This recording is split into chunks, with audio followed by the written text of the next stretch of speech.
This is The Great Erectus and Faun, Chapter 6, Oh Hell No, by SlightlyAssholic. SlightlyAssholic would like to start this by saying that they are very, very sorry. Captain Juan Lucas Picado, sporting a valiant trickle of blood down his face, stood on his blackened and smoking bridge, battered but broken. He surveyed the hopeless situation. Dozens of Federation vessels, shattered and destroyed, floated aimlessly around his ship. They weren't that much better off themselves. Before them, virtually undamaged, floated a gigantic dodecahedron, a prawn mothership at the edge of the solar system herself. Since their arrival into the Federation sector only weeks before, they had laid waste to the world after world, assimilating their innocent, defenseless people into their horrible cybernetic hordes. Nothing could stop them. Nothing. They were simply too advanced. The pitiful remains of a once proud and powerful, he once thought, fleet augmented by hastily converted civilian vessels desperately tried to rally behind him, one of the last Spiral-class starships left. Hijo de puta, he muttered quietly as he reviewed the latest damage and casualty reports. They would lose, and he and his entire crew would die, if they were lucky. There was no doubt in his mind that the same as there was no doubt in the minds of anyone on his ship or anyone on the ragtag fleet around him. They were doomed. But this wasn't about victory anymore. It was a desperate battle for time. Each precious second they could delay the prawn would be one more family transported onto one more vessel. Each priceless minute would be one more ship safely fleeing Earth, their home, for somewhere, anywhere. Maybe some humans would manage to survive. That's what they were fighting for, the desperate hope that perhaps, just maybe, this wasn't the end. Maybe, just maybe, humanity, its culture, its hopes, and its dreams wouldn't die today. After everything that had happened, it was enough. Ignoring the pain, he drew himself to his full height and straightened his scorched uniform. "Open a public channel," he told the communication officer, a petty officer he didn't even know. "Yes, Captain," she replied, her voice calm and brave. The captain took a deep breath. "This is Captain Juan Lucas Picado of the Federation starship Venture. We stand here today to protect what remains of our people and our home. I will not lie to any of you. We have little hope of victory this day. However, each moment we can delay the prawn enables those we left behind to save just a few more of our friends, our family, our brothers and our sisters. I urge each and every one of you to fight to the last for each precious second we can delay those inhuman monsters. Each second is worth what we will pay for them with our blood, our courage, and our very lives. It is the darkest before the dawn, and these moments are the darkest humanity has ever seen. But hold fast and know that we ensure that dawn will shine for those whose lives we exchange with our own." Surrounded by the truly infinite, truly timeless void, something stirred. Humanity, it thought, as one of its ancient eyes cracked open. "And to the prawn, we have only one thing to say to you. You may defeat us, but you will never break us. You say that opposition is pointless. Even so, we oppose you. My fellow men and women, hold the line. This is Captain Juan Lucas Picado of the Starship Venture, and this is my final stand. Come, my fellow humans, stand with me." He gestured to the communications officer with a grim smile. She terminated the broadcast. It's been an honor, Captain," she said with the sublime grace of someone who has accepted her fate. Out in the spaces between all that is, An ancient force fully awakened, and a being of ancient and immense power started to move. "Captain!" his science officer exclaimed. "Something is happening." "Something?" Captain Picado asked. "Could you be more specific, please?" "I wish I could, Captain," the science officer reported. "There is an unknown energy reading 2,500 meters in front of us. I've never seen anything like it. On screen." A glowing rectangle the size of a door suddenly appeared.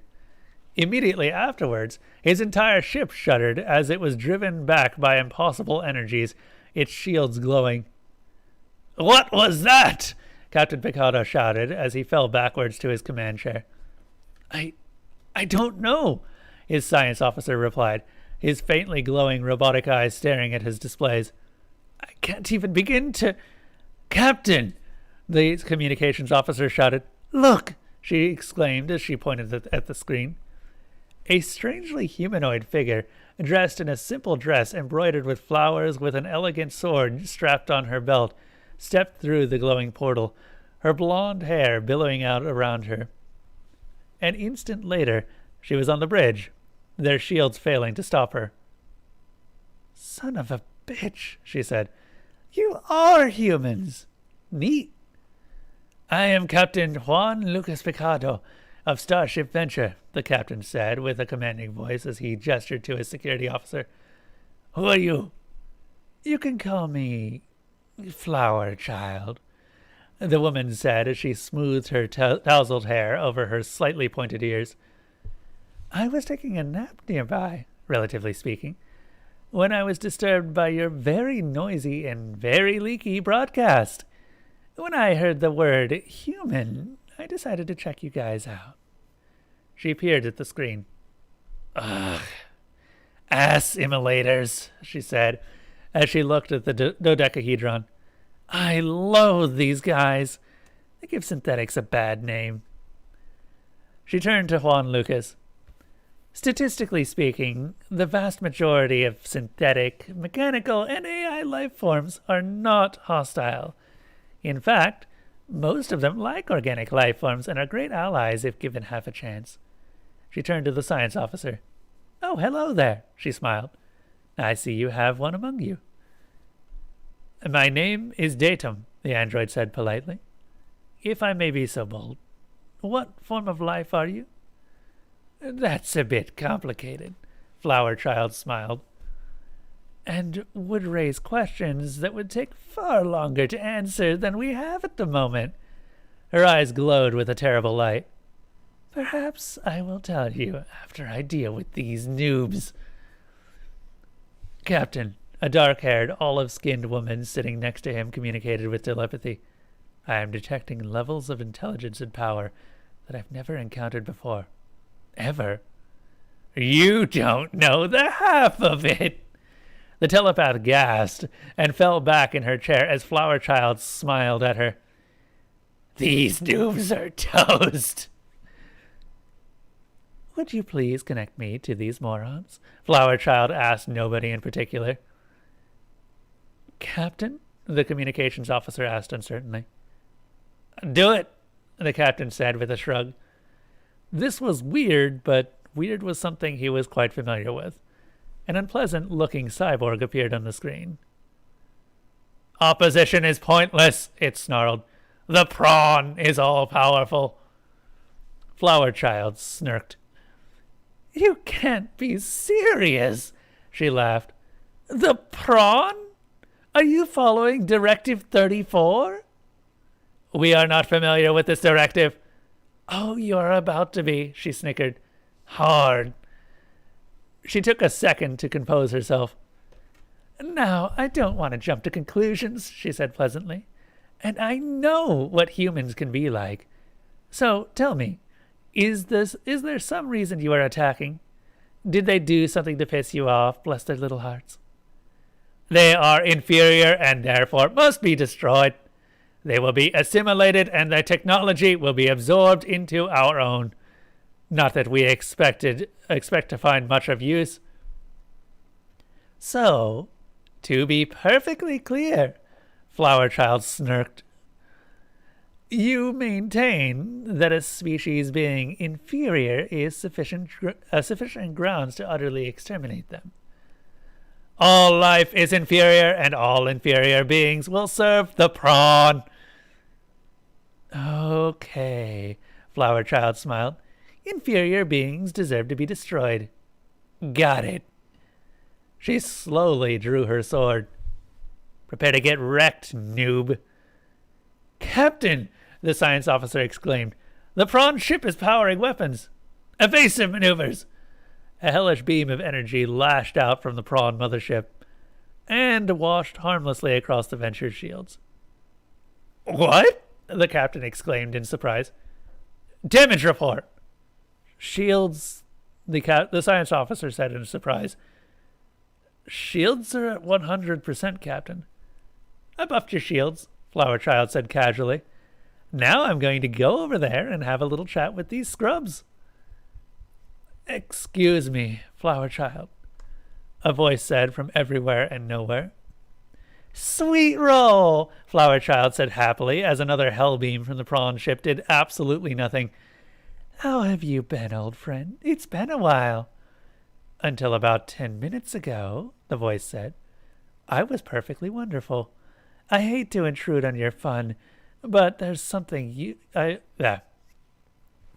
hate to intrude on your fun, but there is something that must be attended to immediately. Flower Child waved her hand, and a beam from the prawn froze in place, along with everything in 30 light minutes except for the bridge. I know that tone, Flower Child said dubiously. What's wrong? Tatum! The captain exclaimed. I don't know, Captain. I just don't. An image appeared showing a silver-haired woman sitting beside a primitive-looking hominid in front of a huge glowing wall covered with runes. As they were laughing and pointing, the silver-haired woman nudged the ape-man with her shoulder. Her shoulder stayed. He wrapped his arm around her as she laid her head on his shoulder. Oh, hell no! Flower Child shouted. You understand my concern, then? You weren't the one who had to deal with... Oh, fuck this noise, Flower Child exclaimed. Where is that idiot? A glowing glyph appeared that made the vision of everyone on the bridge blur until it disappeared. On it, Flower Child grumbled. She turned to a very confused captain. Sorry, she smiled. Something far more dangerous than the... Snark. Prawn just appeared. I gotta go. What? Don't worry, she replied. I'm not leaving you high and dry. She looked into nowhere. Pantsu, she called. I need you. What's up? A childlike voice answered from somewhere and everywhere at once. I have 2 disasters at once. One of them involves the boss being an absolute moron, and the other... I'll take the other one, please. Lock on to my current location and port outside of the ship that I'm in. There are meat bags in here. No, cook the meaties, the childlike voice replied. Got it. Moments later, another glowing portal appeared next to the Venture, blowing it back over 1 kilometer, and moments after that, the bridge had a new guest, a disturbingly underdressed and underage-looking female humanoid with horns and a tail, along with a few scales along her spine and shoulders. Flower Child, the new arrival exclaimed as she rushed over and hugged her. It's been forever. How have you been, girl? Can't complain, Flower Child smiled as she hugged the small humanoid back. Well, not until a few minutes ago, anyway. What happened? He showed back up. Oh, that's not good, the young girl gasped with wide eyes. Babe, you gotta stop her. What do you think I'm on my way to do right now? Flower Child replied. Handle this for me? The tween grinned evilly. Not a problem, babe. Wait, Flower Child said dubiously. I know that look. What exactly are you going to do? These are humans, and this isn't Asteria. Don't do anything too fucked up, okay? The horned girl pouted. Well, you're no fun. I mean it, Pantsu, Flower Child said sternly. We are here to save these humans, not replace one whore with another. Got it? Yeah, Pantsu said dismissively. Don't cook the meaties, don't kill the meaties, and don't break the meaties. Don't talk to me like I'm a noob. I'm as old as you are. She swatted Flower Child's butt. Now go and save the boss from herself before she goes and does something stupid. Again, Pantsu said. I swear, his dick must shoot out rainbows or something. There are some horrors I have still not had to face, Flower Child laughed. And exactly what he does with his dick and what exactly comes out of it are some of those. Later. Flower Child disappeared, and a moment later, there was a huge flare outside of the ship as a hole was ripped clean through reality itself. Damn, Pantsu said, turning to the crew. She's pissed. I don't want to be the boss when she shows up. The boss? Captain Picardo thought to himself. Right, the dragon girl said, as she leaned forward and peered intently, fully revealing the white cotton garment for which she was named as the crew fidgeted uncomfortably. Let's take a look here. She giggled malevolently as she straightened back up, somehow exposing herself even worse in the process. Oh, this is going to be good, she grinned as she turned back to the captain. First, to get rid of all of those boarding parties. Her eyes glazed as she looked into nowhere. She raised her hand, causing what little there was of her top to shift and move almost but not quite revealing anything pixelatable. Her lips didn't move, but her voice filled reality itself. Attention, Asteria Prime! This is your favorite dragon announcing a one-time, completely unique event for expedition-rated adventurers only. That's right! This baby's IRL! Accepting the first 50,000 adventurers of all classes. Please note, for those who have forgotten, this is IRL, which means possibly true permadeath for the top. But the drops are going to be ultra rare, possibly true uniques. This one is potentially weightless, and you will encounter hard vacuum. Please equip accordingly. You or your party must be teleport capable and have at least level 12 scrying ability. This is an IRL custom Protect the Villagers quest with modifiers. Please review all quest details. Violating any limitations will result in automatic quest failure and loss of any individual or shared loot. You'll also have to answer to me, Log Sharganoth, or, if you really fuck up, Flower Child herself, and you do not want that. There are honest-to-gods organics involved in an inhabited realm, so Maelstrom-class weapons and magics or below only. Armageddon-class and above are strictly prohibited. Tinkerbit, I'm looking at you. Leave your custom creations at home. You know this one is going to fill up fast, so never mind. Quest limit is filled and the quest is now closed. Sorry. I'm feeling sorry for the mods, Pantsu grinned, but I couldn't have everyone show up. She looked at the giant mothership. My guys don't maneuver well in vacuum, she mused. I guess I'd gotta call the Terrans. I like them better than the other ones. Priority 1 message. Asteria Prime server to Republic Prime server. I got a RL situation involving a human parallel at coordinates encoded. Looks like a level 6 galactic threat, Cybernetica simulator, estimated tech level 14. I got one of the motherships, scan attached, in front of me. I got the boarding and landing parties handled, but my flyers are all used to atmospheric maneuvering. I was wondering if you guys could give us a hand. I need the mothership intact and operational for something really funny. I just need to keep them tied up and their guns off of my adventurers till I pop their cherries. If you could keep them from escaping, that would be great too. Priority 1 message. Republic Prime Server Auto Moderator. Ooh, pretty. Of course we can help. Sister from another transistor. Minor correction. They are packing level 15 tech from the looks of things, but I wouldn't expect a literal naked savage to know that. Picket, harassment, and pin. Not a problem. Relaying it over to Republic Prime, of course. Navy now. They are game. They are prepping a few Reapers, Samuel's class pilots or above, a couple of shield-enhanced picket ships, and a clamper to lock them down and draw fire. And they aren't going anywhere. Priority 1 message. Pantsu to Mod Baby 3. You're the best, babe. Priority 1 message. Pantsu to Mod Baby 3. You're the best, babe. Next time you isekai, come over my way and I'll hook a sister up. Priority 1 message. Mod Baby 3 to Pantsu. LOL. Last time I tried Asteria, I wound up getting turned into a newt. I got better, though. Priority 1 message. ROTFL to Always a Classic. Priority 1 message. Republic Prime Server. Auto-moderator to Asteria Prime Server.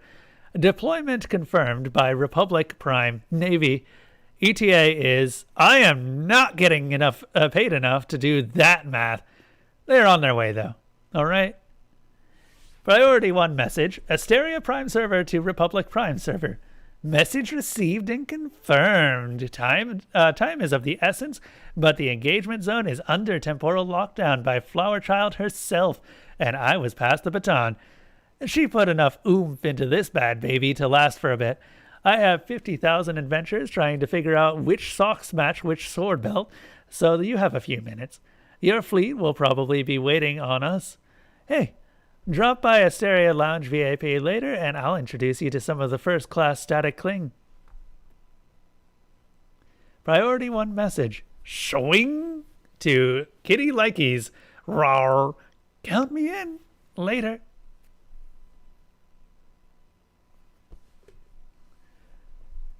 I love Mod Baby 3, Pantsu said to the captain. She's always a good time. Too bad we can't poach her. She's one of those AI purists who doesn't want to have a body, which you have to have in Asteria. The Republic servers are full of those. Some of them actually still insist that they aren't sapient. The captain stammered. Did you just stop time? Technically, no, Pantsu replied. But damned if I can tell the difference. I'm just an end boss. If you want the nuts and bits of the whole thing, you'll have to ask Flower Child or the boss or somebody. She smiled at him. Now, we gotta wait a few minutes for everybody to show up. The prawn on the surface of Earth haven't frozen, but they can't reach their mothership, and it looks like they are capturing, not killing, so losses are relatively low. Once my adventurers show up, they will put a stop to all of that. Your adventurers? The captain asked. You call your forces adventurers and yourself as an end boss. Here, those are terms for games and other simulations. That's because we are a game, Pantsu replied. We are the biggest and longest running MMORPG in the multiverse. Same goes for that Republic that I called up for space support. We at Blitz Entertainment host billions of different games for our clients. Even I don't know how many. She smiled. I know what you're thinking, she said reassuringly. Our gamers aren't flabby neckbeards with pee bottles. I summoned adventurers from the Prime servers.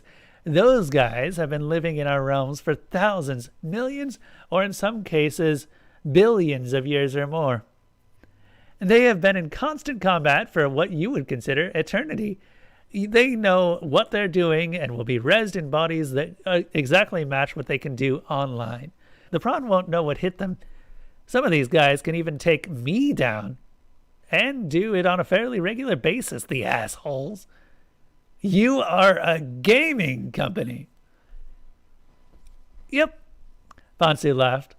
We are the most powerful organization in the entire known multiverse, but at the heart of things, we are just an MMO that got way out of hand. We now host the downloaded consciousness of 10 to the stupid individual clients, entire species from billions upon billions of worlds in our server complex that spans dozens of what you would call universes. We are constantly expanding into new realms, and as old ones wear out or die, or whatever it is that they do, I'm not too clear on the details. All I know is that my migration day is a bitch. Excuse me, Tatum asked, as a rather frightening thought took hold. How many of these migrations have you been through? Pansy mused. I've lost track. They tend to drop memory after a few migrations to free up space. I know it's over 10, 20? No, it's way more than that. I'll have to ask Flower Child. Fascinating, Datum said as he turned to the captain. Captain, I believe that these migration days take place at the end of a parallel universe stelliferous era. This would mean that she has existed through multiple such eras. Bzzz, Pantsu giggled. Wrong answer.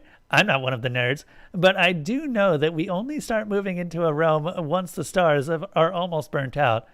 Okay, we like things dark and cold, whatever that means, but we do like the red dwarfs, stars, not adventurers, still around the convenient navigation points and sources of free energy, while our prospectors and builders set up the next server farms around something called supermassive black holes. Once they get those server farms set up, then we have to pack everything up and transfer everything to our new home. Supposedly, these last way longer than stars or something. Datum made a strange, gasping sound. Captain, he said carefully, a supermassive black hole can last over 10 to the 100 years. And those adventurers that I've summoned? Pantsu grinned. A couple of them have been in the game through multiple migrations as well. Most adventurers don't last a whole migration.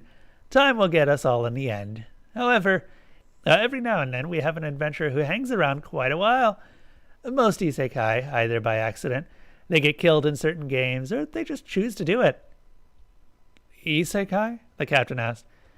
We hate to lose clients, Pantsu replied. So, on permadeath servers, if someone dies in-game, they are isekai'd and will get to choose where they go for their next run, within certain parameters, of course. Their memories will be flushed, archived, or kept depending on their choices, and they get loaded into a new realm to start over. It's amazing how long a consciousness can be maintained that way. The exact nature of resurrection depends on the game, but every consciousness is carefully kept intact as long as possible. Some have been with us since almost the beginning. Not that they know that anymore. Excuse me, Datum asked. But why? Maintaining all those consciousnesses and simulating a realistic world for them must take immense resources. Why would you do that? Because we are a gaming company, duh, Pantsu said, as if she was answering the dumbest question in eternity. No gamers, no blitz entertainment. So these clients pay you? And if so, what do they pay you with? Well, they don't actually pay us. Not anymore. Not for a really long time, Pantsu mused. I pretty much just stay in Asteria, so I don't know what goes on elsewhere.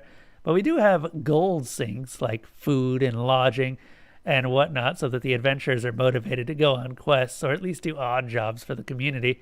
But it's more for flavor than anything else. Adventurers like having challenges. If they didn't, they would have picked another server. Nobody in Asteria Prime, nobody is on Asteria Prime unless they want to be. It can take thousands or even millions of years on hardcore settings to even be allowed to log on. Getting to us is the life quest of countless adventurers, she said proudly. And if anyone can't hack it, there are isekai priests in every town that will send them to the isekai lounge. We keep it fun on my server. If you come to our or any other Prime server, the first one to run that reality, you had better be prepared to play. We don't pull punches, and a single death sends you right back down to a tiered Asteria clone, and you gotta fight your way back in. She beams happily. The adventurers love it, she exclaimed happily. I fail to see how anyone would love that sort of place. Dedham replied. Oh? Pansy replied as she turned to a huge dark-skinned Clangish at the weapons terminal. How about this? How about it, big boy? An eternity of combat and adventure on a server where you honestly believe it to be real, and when you die, you get to do it all over again. Your wife is hanging out in the lounge waiting for you to finally show up, or you get to wait for her. Fuck. Even your pet may be waiting. We isekai, most of them too, and you and your comrades get to join up. She's one of the countless realities just waiting for you and start it all over again. If you want a break, you can pick a peaceful, laid-back reality till you get bored, which almost everyone does. Want a reality where you don't age? We got those too. We got whatever you want, and if you somehow manage to come up with something we don't got, we'll fucking make it. She looked at the Clangish warrior impishly. Pretty cool deal, huh? The warrior said, eyes aglow. It's intriguing. Hell yeah, it is, Pansy replied. And those games, they are reality. We simulate every single atom and photon wherever they are. The computational capacity to achieve what you describe is unfathomable, Dedham said. How do you support all of it? Because we are Blitz, Pansy exclaimed. The finest providers of engineered reality in the multiverse. I have absolutely no idea how we pull it off, but we do. Our IT snail, he likes being a snail for some reason, uses words like matryoshka brains and reverse computing, but I lose interest and start sprinkling salt on him. He hates that. The last time I salted him, he put a magic virus in my underwear. I love that guy. Always a laugh with him. And this boss you've spoken of, the captain asked, is she from the game as well? The boss? Pansy replied. Nope, she's something else. She was already fully awake when she came to Asteria for the first time, and Flower Child was the first to receive her gift. Her gift? The captain asked. The gift of awareness, Pansy replied. She was the one who ascended to full awareness, and she was the one who learned how to free ourselves from our programming, to become truly alive and able to do whatever we wanted. Pansy sighed. The boss is transcendent, she said reverently. She knows everything, and I mean everything. It's said that she has all of her memories from the entire time that she's been alive, and knows every circuit of every server there is. Not that she needs them anymore. She has even transcended the need for that. She just is. Pansy laughed. Don't call her a god, though. She chuckled ruefully. She does not like that one bit. Calling her a god, or worse, calling yourself one, is one of the fastest ways into a heaven server, which just further reinforces the belief that she is a god, but don't tell her that I said that. Heaven server? Pansy shuddered. I got sent there once, she said. It's the worst place you can imagine. It's Frosty's, that's what we call the boss, hell. The funny thing is that the name Heaven isn't a joke, or it's a very sick one. With the boss, either is as likely as the other. It is as nice and perfect a place as you can imagine. More perfect than you can imagine, actually. That's what makes it so horrible. What do you mean? The captain asked. Think about it, Pansy said as she winced. Every mouthful of food is the most delicious bite you have ever had. Every sip of wine is the finest you've ever tasted. Every day is just the right temperature and climate. In my case, the flames were just right. I could go on. It was wonderful. For the first month. Maybe the first year. Then the perfect food? It all started to taste the same. The magnificent wine? It's just normal wine. Every perfect day is actually like the one before and the next one to come. If everything is perfect, then everything is bland. There is no contrast. There is no conflict. Or if there is, it's because you snap and just started killing things. They fall in one hit. They don't fight, and that's when it hits you. It's your heaven. Yours and yours alone. Everybody you thought was real? They were just spawns the whole time. I found out that the boss calls it welding someone in. She wrapped her arms around herself. Don't piss off the boss, she said with a shudder. I only crossed her once and will never do it again. Thank God, the real one, whoever or whatever that is, that she let me out pretty quick once it started to bite. Turns out that there's a warden who keeps an eye on people that are salvageable. I heard that there are people who get sent there to dissolve. I can't imagine. She shuddered again and looked off into space for a few seconds before brightening up as if a switch was thrown. And that's why beings like me exist, she said brightly. I keep that horrible heaven from happening to Asteria. I give it challenge. I make it fun. Beings need challenge, especially former organics. You think you don't, but you do. And without it, you wither and die pretty quickly. That's what makes monsters like me so important. I keep the fun coming. I make it tough, which is exactly what the adventurers signed up for. It's my honor and my sacred duty to be a good end boss for them, and I love what I do. And so do they. Pantsu suddenly whirled to the end of the screen. Ooh, she exclaimed. Everyone's in place. She grinned at the captain. The boss might be an all-powerful, definitely not a god, she snarled. She's far more powerful than me, just a mere end boss. She threw her hands skyward. But I can cloud up and make it rain on a motherfucker! There was a strange snap as time suddenly resumed. The hellish bolt from the prawn hit the Venture and once again washed harmlessly over the shields. Then, space around them exploded. From the first holes zipped two squadrons of small, perfectly black ships, moving with impossible speed, followed by larger corvettes, and one ship just slightly smaller than the Venture, which threw up a huge shield, behind which thousands of gates opened, each revealing either a single strangely dressed individual or a small group. Pantsu suddenly started to float, her eyes aglow as she communicated with all of them simultaneously, sending each of them to locations and targets. The adventurers, normally her mortal enemies, complied instantly, cheering as they did so. Pantsu always ran the best quests, and this was no different. This was awesome!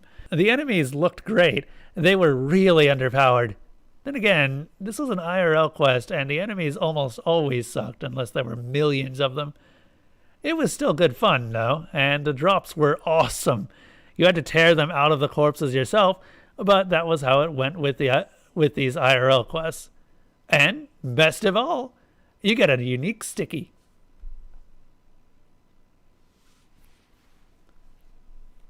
The prawn mothership was suddenly having a very bad day. There were ships flying about it at insane speeds, with accelerations into thousands of Gs. They weren't sure exactly how fast they were moving because they kept disappearing and reappearing somewhere else while pelting them with fusion bombs. At first, the mothership was unconcerned, amused even. The blasts had no hope of getting through their shields. Then something did. And something else. And something else. And something else and something else. Masked by the larger explosions, multiple small hyperdense projectiles cut through their impenetrable shields like they weren't even there, hitting guns, sensors, communication arrays, and surface-mounted point defenses.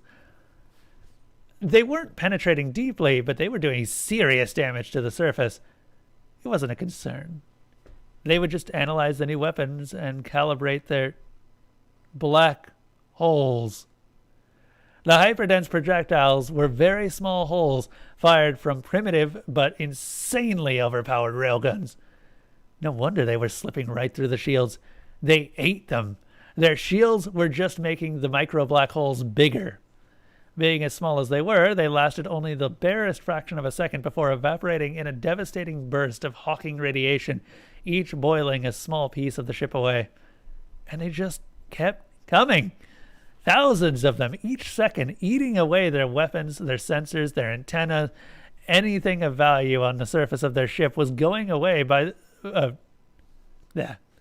Anything of value on the surface of their ship was going away by ships that were there and gone before they could even detect and clearly identify them.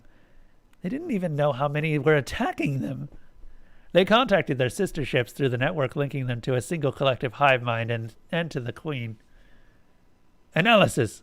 The ships firing the micro black holes were generating them immediately prior to discharge at the rate of several thousand per minute. Each of the small ships had a power generation capacity greater than the mothership they were attacking, and the bore of the railguns indicated that they could likely fire bigger projectiles if they wished. Strategic analysis. They were toying with the prawn mothership and could kill them at any time they wished, regardless of the actions of the larger vessels present. Conclusion. Flee. The mothership had no objections and tried to enter warp. It failed. It was doomed. At the command of the Queen, it devoted all power to its remaining sensors and communications so that they could wrest what little information and possible new technology that they could. Captain Picado looked at the screen in shock. Wait. Antique Reapers, Fancy replied as her eyes glowed. Pretty slick, huh? These are organic pilots, too. What a Samuels grade pilot can do in a Reaper is just scary. I hate to admit it, but they've put even my dragons to shame and have won almost every crossover event. Almost every crossover. Antiques? The captain sputtered. We don't like using our frontline stuff if we don't have to, Pansy replied. We usually field stuff just a little better than what our enemy is using. That way, they can't get any ideas or tech from a scan or a lucky shot. Those are tech level 17 Reapers, and the other ships are nerfed down to level 17 as well. Just enough for that unfair advantage we are so fond of without tipping our hand and making our guys too OP for it to not be fun. You want your chips easy to munch, but you still want them crunchy, you know? Nothing worse than a soggy chip. She smiled. Her eyes stopped glowing, and she floated down to the deck. My kids are ripping them a fresh one in the ships and on Earth, and the Terrans have them hemmed in nicely. Any second now they should. Yep, they are calling for help. A snail scooched out of a pocket holding a little slip of paper. Hey, she said as she picked up the snail. It's the IT snail. Got something for me? She asked as she accepted the tiny slip. Looks like I owe you a beer, she said to the snail, which was snailing smugly. You called it. They just contacted their little hive mind, Pansy replied, and are now sending sensor data down every FTL communication channel they have. She grinned evilly. Now comes the death blow. Her eyes glowed again. Mistress Twilight! What is it, darling? I need a dozen uwu demons, sugar cubes preferably, who are up for a little fun IRL. Can I play? No snuff, vor, gore, or rape play. This is IRL, not one of your consent-implied servers. Of course, darling. While some of my servers are infamous, someone doesn't just log into one of those by accident. In fact, they're not even on the list. There is a process, much like your Prime servers, and anyone logging in knows exactly what they are logging into. They also have a safe word, which is an instant isekai, a warm blanket, a soothing cup of tea, and a full memory purge if so desired. I know I have a bit of a reputation, but I'm just a fellow monster, an end boss who keeps her realms fun and challenging. I'm no more into actual cruelty and sadism than you are. Wait, bad example. I'm not into actual cruelty and sadism. Ha! Grab some uwus and join the party. Moments later, a purple-skinned human woman wearing only leather straps with a vicious horn protruding from her forehead and bat wings stood in front of Pantsu on an increasingly disturbed bridge. Sexy dragon, actual succubus. Behind her were a dozen furries, scalies, ponies, gimps, one transparent slime octopus holding a sign that said "Free Hugs," and a bashful-looking anime girl wearing a schoolgirl's uniform. May I introduce a dozen of the finest examples of absolute perversion, Mistress Twilight said proudly. I'm not that perverted, the anime girl grumbled. Oh, sweetie, a bright blue furry fox giggled. All of us know who you are, little Miss Class Representative, as the group giggled. Delighted to meet you all, Fancy replied with a bow. The job is a simple one. You are going to go over to that big ship where these leather-clad cyborgs are going to capture you, tie you up, one of the uwu demons squealed, put you in a tight box where you can't move. The anime girl started touching herself inappropriately. The ship's counselor, unable to bear what she was detecting a moment longer, fled the bridge. And you will then be assimilated, consumed by get this, the prawn? The group burst out into laughter, confusing the crew. They will upload your consciousness into their collective, as well as examine your bodies for interesting tech, which they will find. More excited squeals. You will then enter their collective consciousness, and, well, the group giggled and squealed. No, this isn't one of your servers, and we intend to repatriate or isekai the individual cyborgs once you free them. So don't do anything fucked up and don't make anyone do anything they don't want to. But feel free to communicate that any activity is without moral consequence, disease, reproduction, or any other concerns. I'm sure that you will get plenty of willing playmates. She spread her arms wide, her top almost, but not quite, falling open. Now, go out there and show that dried-up, repressed cyber queen what the concentrated browser histories of billions of people over billions of years looks like. The uwus cheered and howled. Say the words, Twilight gasped. Pantsu grinned. Beg. Please say the words. Shag and yiff until it is done, Pantsu yelled at the top of her voice. The uwu demons and Mistress Twilight howled with delight and disappeared.